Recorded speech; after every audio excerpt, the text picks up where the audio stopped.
चलिए मैं दोनों क्वेश्चन करा चुका हूँ, दोबारा ट्राई करके ना दोबारा वीडियो देखना।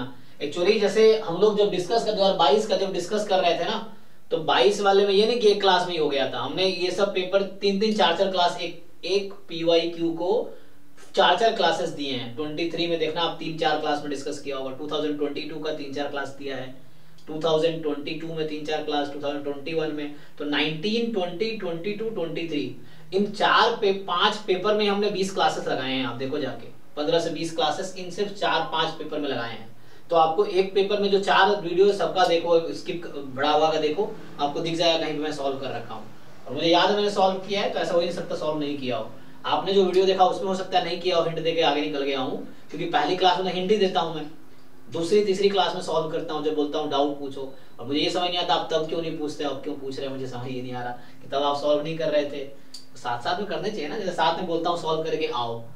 अब जो 15 अभी मैं क्या डिस्कस कर रहा हूँ, कल मैंने 13-12 का डिस्कस किया है, अब पता चलेगा 13-12 का आप 4 दिन बाद पूछ रहे हो डाउट, तो साथ में आप नहीं चल रहे हैं। कोई बात नहीं, ट्राई करके दोबारा देखो वीडियो, उसमें कर रखा है सॉल्व, नहीं समझा फिर पूछना। हिंट मैं भी दे देता हूँ कि जस्ट इसका कॉम्प्लीमेंट लेना है। अब एक ही सॉल्यूशन कितनी बार लिखूंगा, जो रेगुलर बच्चा है उसका भी ये हाल है। इसका कॉम्प्लीमेंट लोगे क्या होगा बताओ, इसका मैं क्या लिख सकता हूँ, 1 माइनस क्या लिख सकता हूँ उसको मैं, P of yn greater than mu greater than y1,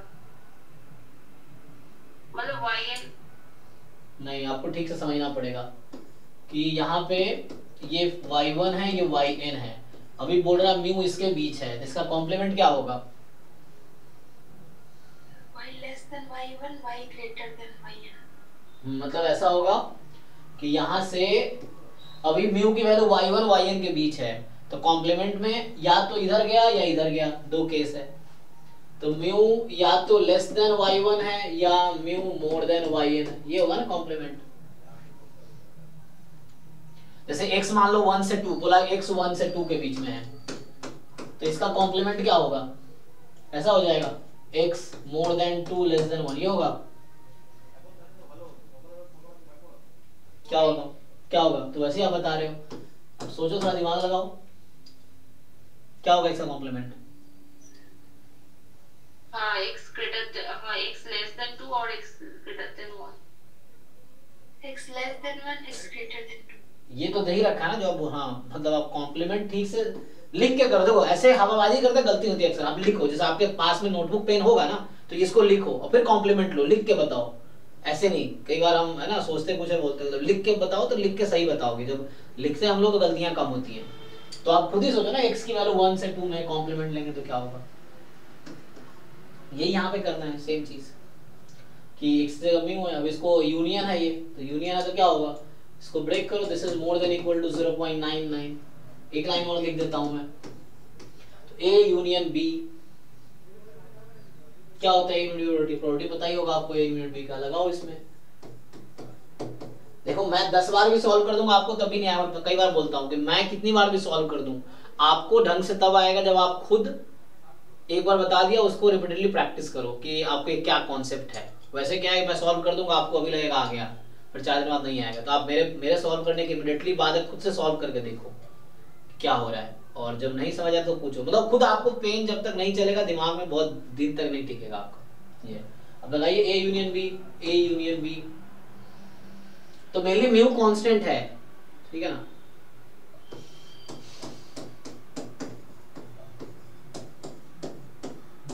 अब इंटरसेक्शन में कुछ नहीं होगा, क्योंकि एक कह रहा है कि म्यू की वैल्यू y1 से कम है ना, A है म्यू लेस देन y1, ये कह रहा है म्यू मोर देन y1, तो इंटरसेक्शन लेंगे दोनों में तो नहीं हो सकता ना, तो इंटरसेक्शन फाई है तो उसकी 0 हो जाएगी, लिखने की जरूरत ही नहीं है। Probability of A plus probability of B minus, अब जैसे मैंने 0 बता दिया क्योंकि मेरे दिमाग में पता चल गया, लेकिन आप जरूरी नहीं कि आप कन्विंस होंगे, तो आप जब विजुअलाइज करेंगे तब आपको क्लियर होगा कि 0 प्रोबेबिलिटी में क्यों लिख रहा हूं, क्यों मुझे लगा इंटरसेक्शन में कुछ नहीं है, ऐसे मैंने बता दिया आप मान लोगे।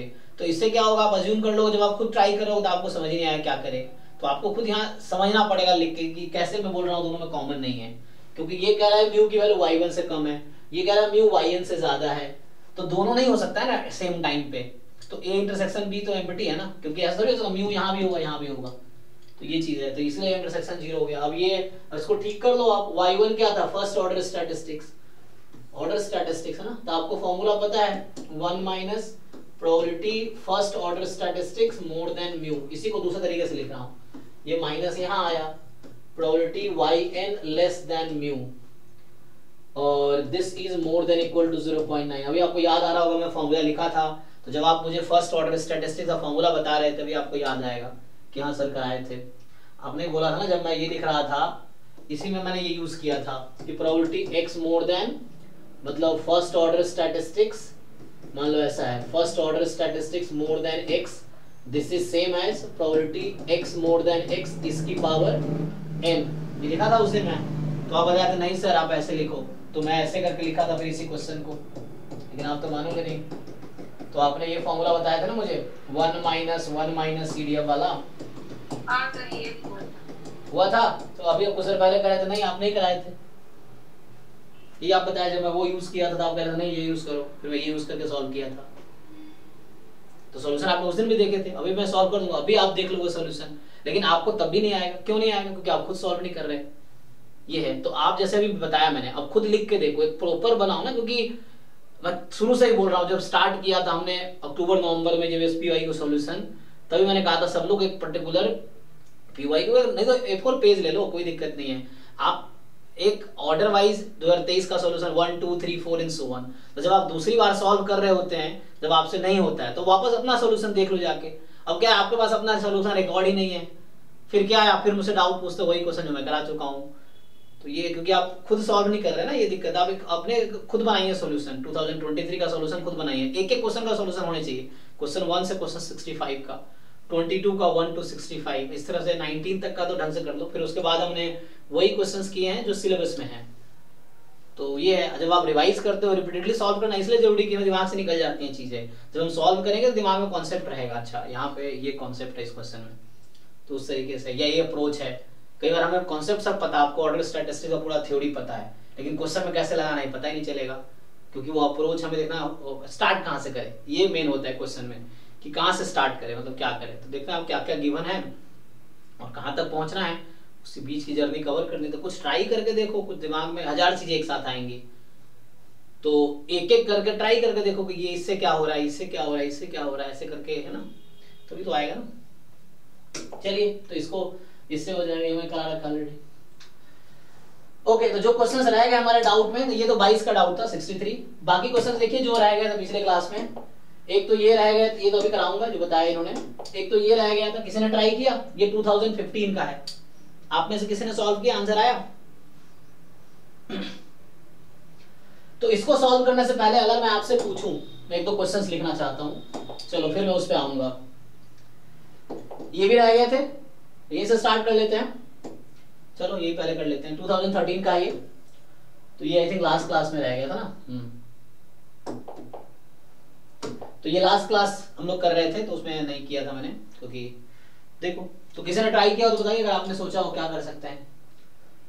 तो x कोई आर्बिट्री रैंडम वेरिएबल जिसकी वैल्यू 0 से 10 तक हो सकती है सपोर्ट में, तो मुझे ये सोचना है कि मैं क्या प्रोबेबिलिटी असाइन करूं ईच पॉइंट पे, ताकि वेरिएंस मैक्सिमम हो जाए और मीन मैक्स, मतलब मुझे पूछा है कि minimum and maximum possible of variance. हाँ, सो वेरिएंस की मिनिमम वैल्यू मुझे ये ढूंढना है कि सिग्मा स्क्वायर का स्मॉलेस्ट वैल्यू क्या हो सकती है, लार्जेस्ट क्या हो सकती है, मुझे ये चाहिए। What is the largest one, what is the smallest one. जब उसमें ये है तो मुझे डिस्क्रीट है, तो हर पॉइंट पे प्रोबेबिलिटी असाइन करना होगा। डिस्क्रीट है ना, तो कुछ भी आप असाइन कर सकते हैं 0 से 1 के बीच, इंक्लूडिंग 0 इंक्लूडिंग 1, बस पीएमए बनाना चाहिए। तो हमारा जो पीआई है, हमें पता है कि जैसे टेबल बनाता हूं मैं,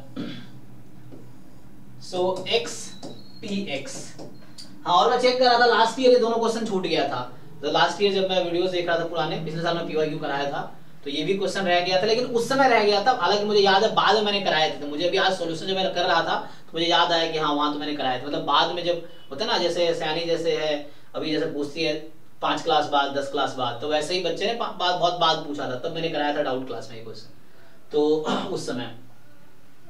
तो यहाँ पे फॉर्मूला भी लिखा था, n²/4 आता है, मैक्सिमम का मिनिमम का 0। हाँ, यस, एक क्लास तक बताए थे। अच्छा, वो जनरलाइज भी कराया था। हाँ, मतलब वो याद नहीं, मुझे इसका याद है, तो उस तरह से कुछ हमने किया था। यस। तो यहाँ से 10 है, तो यहां से क्या होगा, जैसे मान लीजिए P1 है, P2 है और ये Pn है, P10 है, तो अभी जस्ट मुझे सॉल्यूशन तक जाना है ना। हाँ, तो वहां 0 से n तक का हमने बाद में वो करवा दिया था, ठीक है, यस। तो याद है पिछले साल हमने कराए थे। आपको कहाँ कैसे पता चला? नहीं सर, मतलब नोट्स में मैंने देखा था, मतलब आपने एक क्लास में कराया था जब पढ़ा रहे थे ये डिस्ट्रीब्यूशन फंक्शन एक्सेल वाला टॉपिक, तो आपने कवर कराया था। ओ अभी इस साल के बैच में? हाँ, इस साल के बैच में। देखो फिर भी ऐसा होता है। हाँ, मैं पिछले साल, हाँ इस बार भी एक्चुअली ओके, जब यूनिट वाइज हम टॉपिक वाइज पीवाईक्यू कर रहे थे, यस। लेकिन मुझे अभी खुद ही दिमाग से निकल गया ना, कुछ दिन पहले ही सॉल्व किया था मैंने, यस। क्योंकि ये सब क्वेश्चन एक्चुअली वो हमारे जो टॉपिक वाइज असाइनमेंट्स हैं जो हम सिलेबस जब कर रहे थे, तो गेट वालों के पास भी, जैम वालों के पास भी, उसमें था ये क्वेश्चन और तब मैंने किया था, लेकिन अभी दिमाग से निकल गया, तो इसलिए रिवीजन जरूरी है। तो अभी मुझे याद आया कि हाँ पिछले साल भी कराया था मैंने, ओके, अब कुछ दिन पहले मैं बैच में भी कराए थे, लेकिन भूल जाता हूँ मैं। तो मेन वही है कि कॉन्सेप्ट याद है, अप्रोच ठीक है, तब ट्राई करके दोबारा हो जाएगा। लेकिन अब उसमें क्या है कि अब नया चीज एग्जाम में अचानक सोचना पड़े, यही से मुझे सोचना पड़े, भूल जाते हैं। तो अभी क्या है, P1 से लेके P10 तक है। अब आपको देखना है किस पॉइंट पे क्या वैल्यू असाइन करोगे। तो ये सम टोटल 1 होता है, हम जानते हैं इसका सम 1 होता है। तो देखो सिंपल, एक तो चीज सिंपल है कि अगर आप मान लो 0 पे मैं 1 असाइन करता हूं, बाकी सब पे 0 असाइन कर देता हूं। मतलब मैं अगर ये लेता हूं x बराबर 0, मतलब PMF ऐसा लूं मैं, suppose I consider the PMF की probability x is equal to x, so मैं अभी डीजेनरेट लेता हूं 1 पे एंड 0 व्हेन x इज, ये मेरा PMF है। अब बताइए इसमें मीन कितना आएगा और वेरिएंस कितना आएगा। तो यहां से EX क्या आएगा, EX स्क्वायर, सब 0 आएंगे और this will lead to variance of x 0। और इससे कम वेरिएंस नहीं कर सकते है ना, मुझे पता है वेरिएंस की मिनिमम 0 हो सकता है, उससे कम नहीं कर सकते हम। तो वेरिएंस की मिनिमम वैल्यू 0 होगी। तो यहां जैसे ये वाले ऑप्शन ऐसे ही आउट हो गया क्योंकि मिनिमम 1 कह रहा है, ये भी आउट हो गया।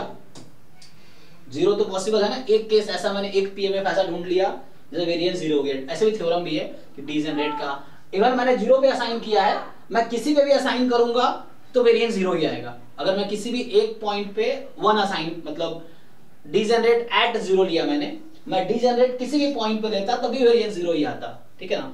तो मैं 10 पे डीजेनरेट ले लूं तब भी।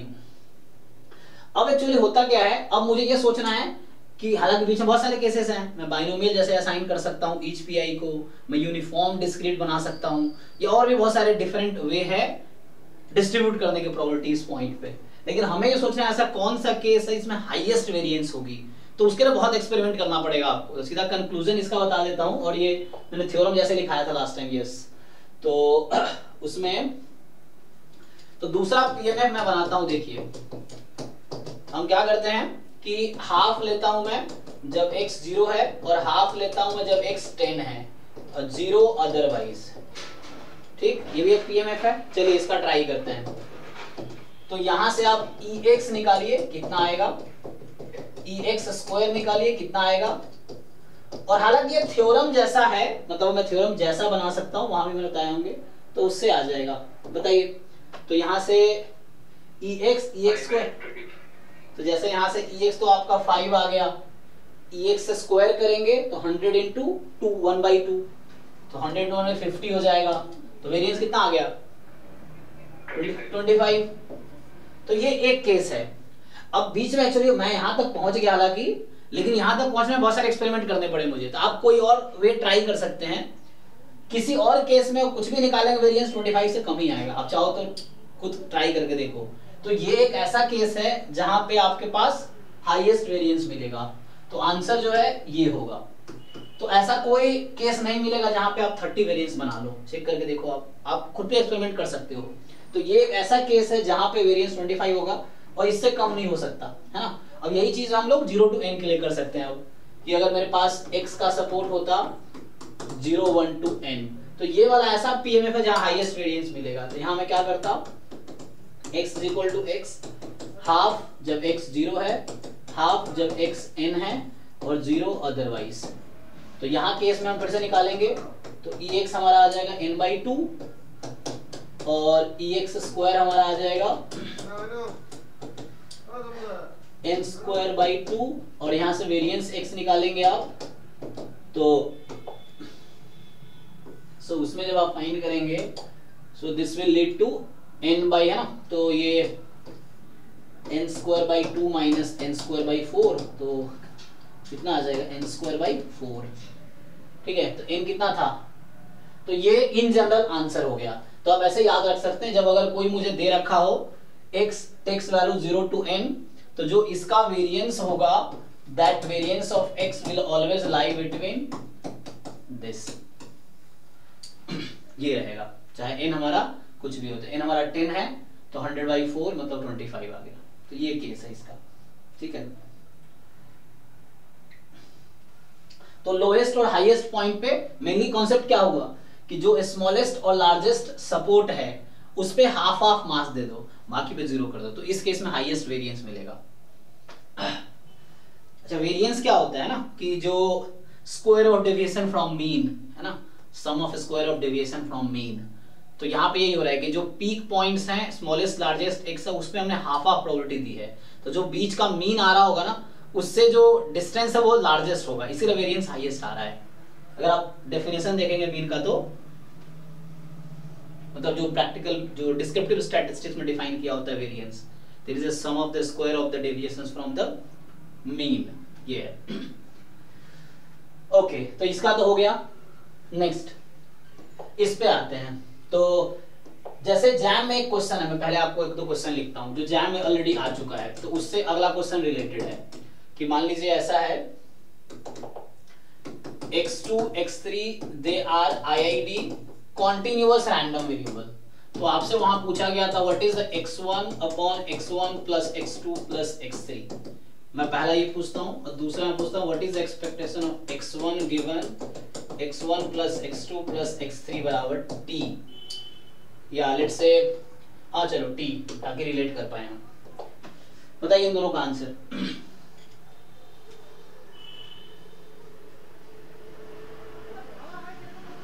इस तरह क्वेश्चन जैम में आए हैं, तो हमारा क्वेश्चन यही है, नेक्स्ट क्वेश्चन यही है एक्चुअली। अगर आप सेकेंड का आंसर निकाल पाएंगे तो दिस इज इजी, वही तो कर रहा है, बस स्क्वायर है तो कुछ नहीं। So next question is just 1/3 होगा इसका वैल्यू। ओके, इसका क्या आएगा?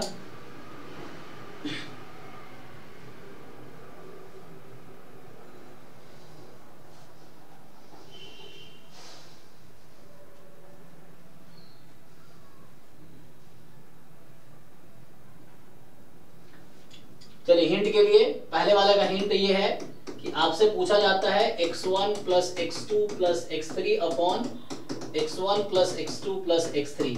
तो ये तो सब लोग जानते हैं 1 होगा, क्योंकि IID है तो इसको आप 3 पार्ट में ब्रेक कर सकते हैं, है ना। सो E ऑफ कोई भी एक I ले लीजिए, 1 2 3 में से कोई भी, x1 plus x2 plus x3। अब I कोई भी एक लीजिए 1, तो 3 पार्ट में ब्रेक करेंगे तो तीनों का मीन सेम रहेगा बिकॉज देयर IID, तो मीन सेम रहेगा, तो ये 1/3 आ जाएगी। दूसरे वाले का भी हिंट सिंपल है, इसी तरीके से रिलेटेड है। E of x1 plus x2 plus x3 given x1 plus x2 plus x3 बराबर t, ये किसके इक्वल आएगा?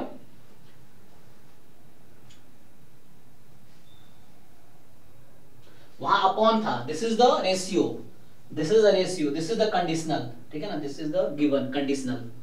बताइए किसके इक्वल लिखूं मैं, कोई गेस करो।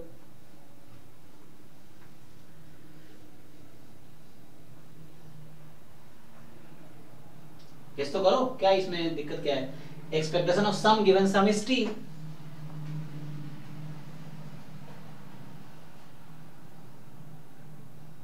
चलो थोड़ा आसान करते हैं। Expectation of x given x is equal to 2।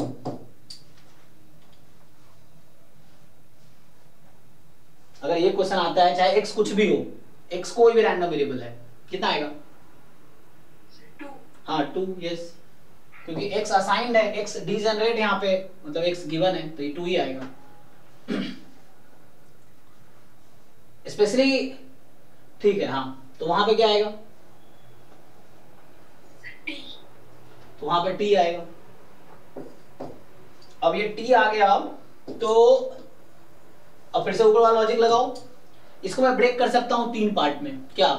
E of x1 given x1 plus x2 plus x3 बराबर t, plus E of x2 given x1 plus x2 plus x3 बराबर t, plus E of x3 given x1 plus x2 plus x3 बराबर t। 3 part है, IID है, तो तीनों का answer same होगा। तो यहां से आप बताइए मुझे expectation of x1 given x1 plus x2 plus x3 बराबर t, ये किसके इक्वल आएगी?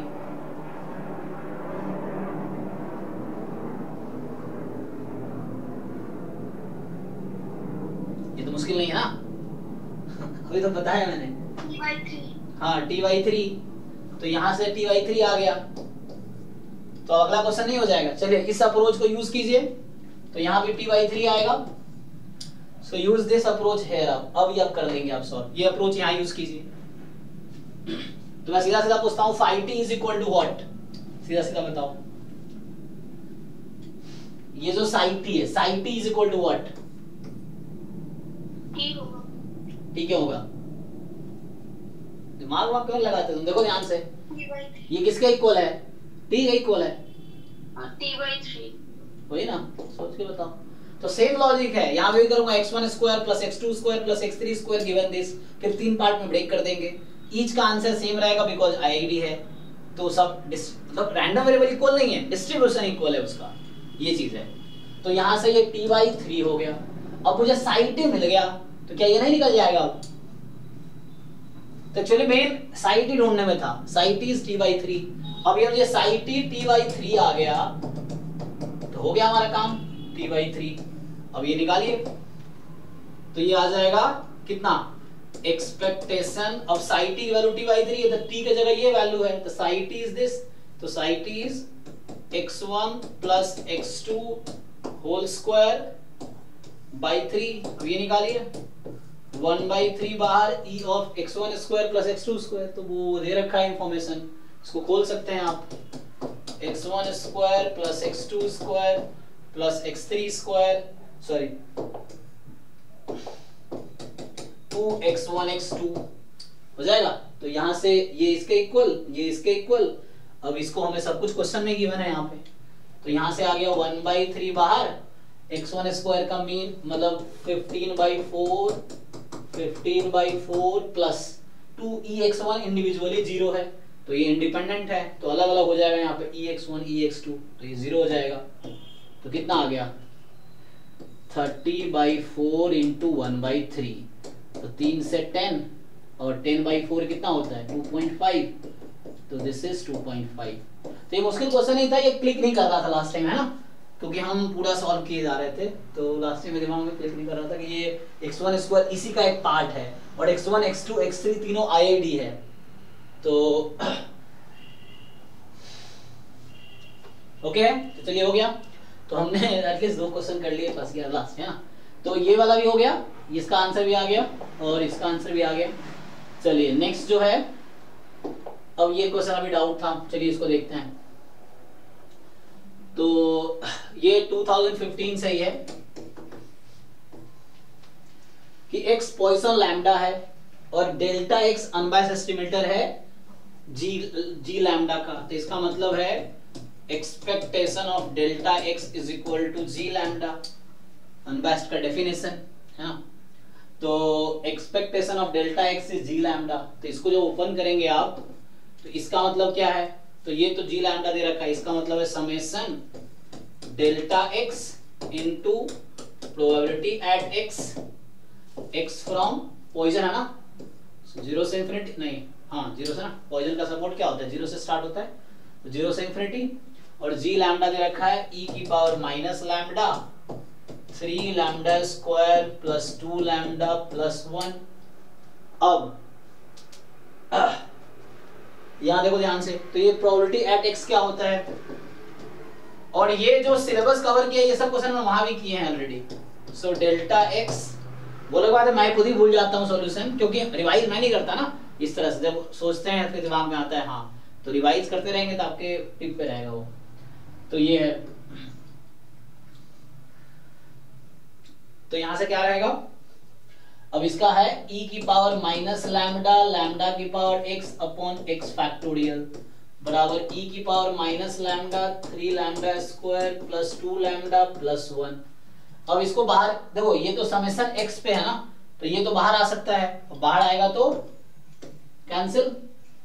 अब सिंपली कंपेयर कर लो कोएफिशिएंट को, तो यू जस्ट कंपेयर कोएफिशिएंट। पूछा क्या हमसे पूछ रहा है 0 से डेल्टा के क्या होगा, तो कंपेयर करो।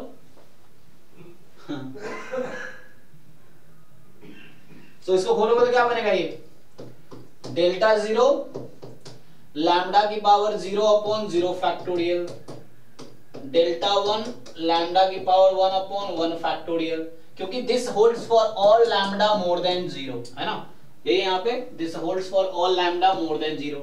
तो ये इक्वेशन है जिसके पास फ्रैंकली मिनी सॉल्यूशन है, तो इसका मतलब है कि कोएफिशिएंट्स इक्वल होंगे।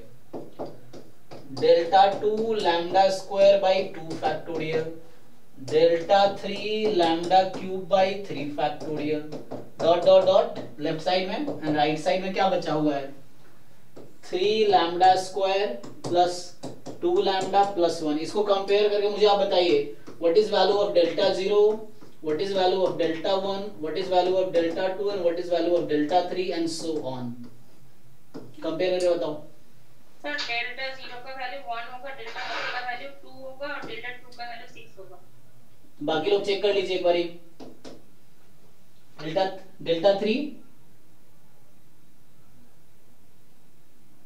0 होगा जी, तो आगे सारे 0 होंगे। अब आगे की जो भी वैल्यू होगी, डेल्टा के इज 0 फॉर ऑल के मोर देन इक्वल टू 3, ठीक है। तो यहां से देख लीजिए, अब जब इसको आप ओपन करेंगे तो क्या बनेगा, ये delta 0 plus delta 1 plus delta 2 plus delta 3 and delta, तो यहां से आ गया 1 प्लस 2 प्लस 6। कैलकुलेशन चेक कर लेना ये।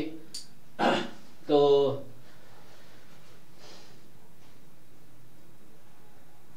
लैम्डा स्क्वायर कोएफिशिएंट क्या है यहाँ पे है 2 फैक्टोरियल, 3 2 6, ठीक है ना, और यहाँ लैम्डा का 2 है, यहाँ पे लैम्डा का डेल्टा 1 है। सो ठीक है, आगे 0 0 चलता रहेगा। सो 9 आगे आंसर चेक कीजिए, 9 आना चाहिए।